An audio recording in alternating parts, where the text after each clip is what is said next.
Hey, what's going on, you guys? I just wanted to do a video about Doordash and DoorDash's big scam that they have going and their strategy to try to control their drivers and why the hell that they increased their scam tactics yesterday on Christmas Day, and it was just shocking to me that they're willing to do that and sacrifice their service and their customers getting their orders by lying, just flat out lying, saying that it's not busy.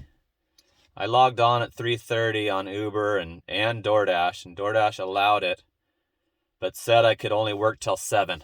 And every other day previous, I can go all the way and click 7 p.m. and it said I could only work till 7 a.m. So 4 hours. And usually when it does that, I can just do a couple orders and then it lets you extend it, but it wouldn't. It kept saying that Dash cannot be extended, and I'm like, what the hell? There's got to be less drivers willing to work, and who cares if it's not busy? You need the coverage for whatever orders come in, and so it logged me out. Fucking logged me out after 7, and Starbucks opened on Uber, and Uber was just kicking ass, and I was checking back on DoorDash, and it was gray for at least 5 hours in the morning and into the lunchtime. It was still gray, saying that you couldn't log on. It wasn't busy enough to log on. And meantime, Uber's one after another. The surge is lit up orange, and Uber had bonuses, the Quest bonuses. You do $12 for 5 orders and within a certain time range, and I was hitting those, and I kept checking back just to see why it would be saying that. And DoorDash's scam is so damn crazy how they use intimidation to get you guys to work below minimum wage is what they're trying to do. They want every single order immediately accepted by the best available driver to do that order, and they don't want anybody declining any orders. And that's why they have this. What other app tells you can't work? I did over 26,000 rides on Uber and Lyft, and it's never telling you can't work or log on. They want a car 30 seconds away from every passenger that needs a ride. They don't give a shit if it's oversaturated and it's screwing over the drivers. They care the least about the actual people doing the work. They care way more about the customers. But DoorDash is willing to sacrifice their customer to keep their elaborate scam going. How the hell could I do $423 on Uber Christmas Day and it's not busy on DoorDash? So all of a sudden, because it was a major holiday, the whole thing is flipped, and DoorDash is all of a sudden the lesser preferred delivery service? Bullshit. There's no way in hell that it wasn't busy the whole damn day on DoorDash. I have a subscriber, one of my first 5 subscribers that was in those hater Facebook groups with me, Mr. Prestige, who's we still Facebook message, and he said that they were doing the same shit to him. So shout out to Mr. Prestige, one of the original subscribers of this channel that I get insight from regularly, and confirmed that to me that it was total fucking bullshit.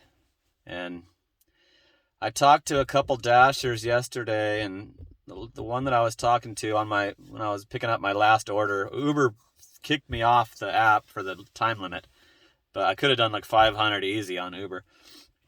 But she confirmed that this how the scam works, just like every day when I talk to another Dasher in the restaurant while I'm waiting.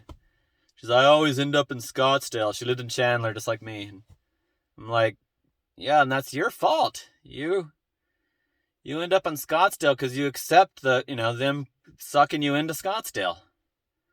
Every day they try to get me to go to Tempe, which would eventually take me to Scottsdale, and I just decline.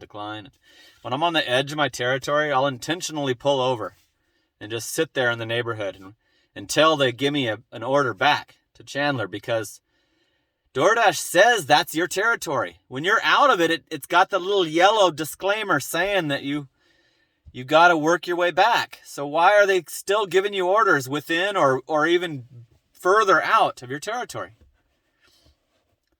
And then all the drivers just comply, and they're afraid of their little acceptance rate. And even if they're not in the 70% top dasher, they're still afraid to go super low on their acceptance.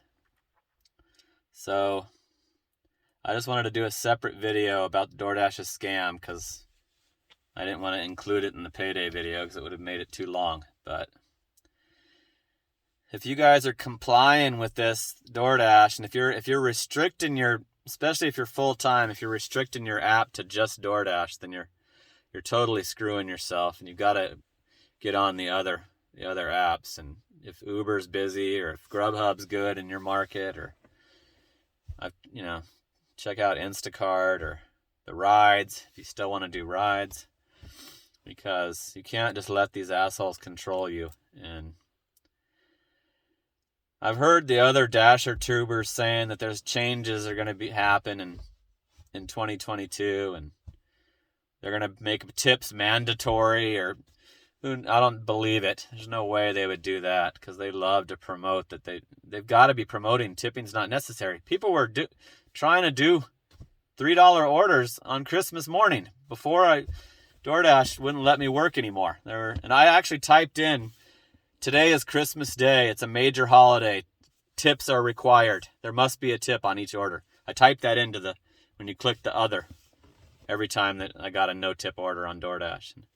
Uber didn't have any coming in. It was all huge. They were all over $10. My last order was like 19 something. So we'll see if it goes back to the normal today. I don't know why they wanted to screw everybody on Christmas, but there's no way in hell DoorDash wasn't way busier. They're always way busier and way more used. People prefer to use the DoorDash service here in the Phoenix market than over Uber Eats. So anyway, I'm possibly on a record week, depending on how today goes, Sunday. So stay tuned for the payday video on Tuesday, and I'll check in with you then. All right, that's it for now. Later.